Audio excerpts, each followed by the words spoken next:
Tell me, what do you think of when you think of a film/TV show about talking engines? You might think of Underground Ernie, or The Little Engine That Could, or Chuggington, or likely The Elephant in the Room, but not literally Thomas the Tank Engine. However, there is another film about talking engines that is noticed way less than these, and that film is Velachik Kaliachik. What the heck does that mean, I hear you all say? Well, it's Czech for the little train.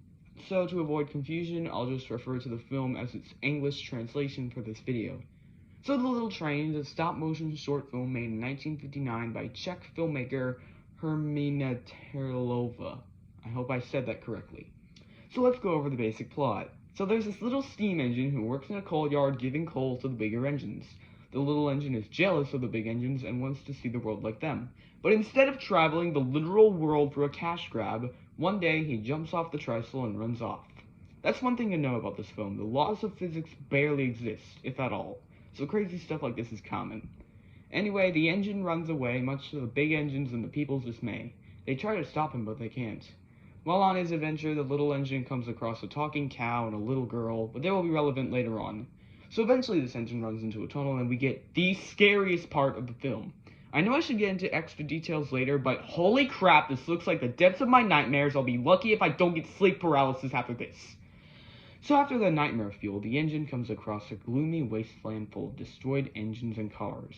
Eventually, the non-existence of the laws of physics gets the best of the little engine, and he gets stuck there for always and always and always. Psych! The engine whistles for help, and the girl and the cow from earlier hear him and go to help him. After being rescued, the little engine runs back, and all the people in the big engines cheer at the end. Your classic no place like home story. So here's the plot down, now to talk about why I like this, since I did claim it's underrated. So 1. The plotline is nice. This engine wants to see the world just like Thomas, but this film takes that concept in a much better direction.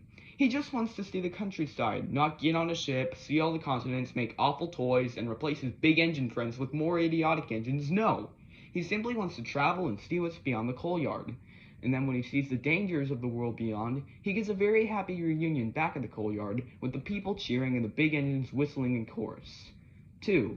It doesn't have very much attention in popular culture, obviously being overshadowed by Thomas and other stories of sentient engines.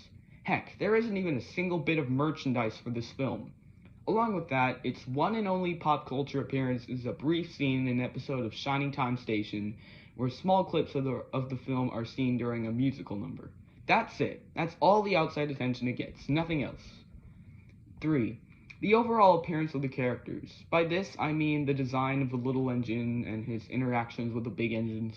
Granted, the majority of these big engines have little to no resemblance to real-life steamers, but they accurately fit the term big engine. You can look at them and tell they're way larger than the little coal engine, whether their proportions make sense or not.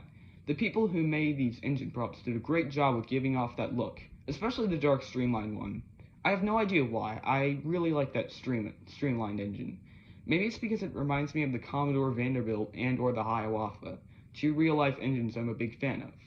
Overall, despite being disturbing at times, this is a charming little short film.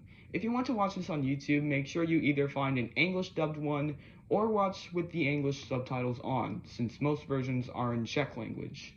Also, if you have the bravery to watch the tunnel scene without looking away, I wish you luck in sleeping at night.